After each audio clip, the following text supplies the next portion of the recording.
জুলাই গণ অভ্যুত্থানের প্রধান চাওয়া স্বৈরতন্ত্রের স্থায়ী বিলোপ পূরণে আমাদের কর্মসূচি হচ্ছে 1 অক্টোবর থেকে 9 অক্টোবর পর্যন্ত 5 দফা গণদাবির পক্ষে জনমত গঠনের লক্ষ্যে গণসংযোগ। 10 অক্টোবর ঢাকায় ও বিভাগীয় শহরে গণমিছিল। 12 অক্টোবর জেলা প্রশাসকের কাছে স্মারকলিপি পেশ। দেশের অন্যতম প্রধান হিন্দু ধর্মাবলম্বীদের দুর্গা উৎসবের কারণে প্রথম দিকে রাজপথের কোনো কর্মসূচি দেখা হয় নাই। প্রিয় সাংবাদিক বন্ধুগণ, আমরা সরকারকে বলবো, কোনো ধরনের পূর্ব সিদ্ধান্ত নিয়ে বসে থাকবেন না। জনতার অভিপ্রায়ের উপরে কোনো আইন নাই, কোনো সংবিধান নাই।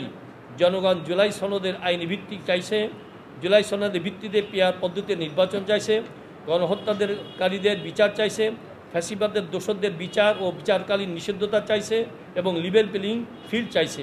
তাদের এই দাবি পূরণে এই সরকার নৈতিক ও আইনগতভাবে বাধ্য। আমরা সরকারের দায়বোধকে জাগ্রত করতে চাই। আমাদের কর্মসূচিতে যদি তাদের দায়বোধ জাগ্রত না হয়, তাহলে সতর্ক করে বলছি, বাংলাদেশের মানুষ দাবি আদায় করার পদ্ধতি জানে।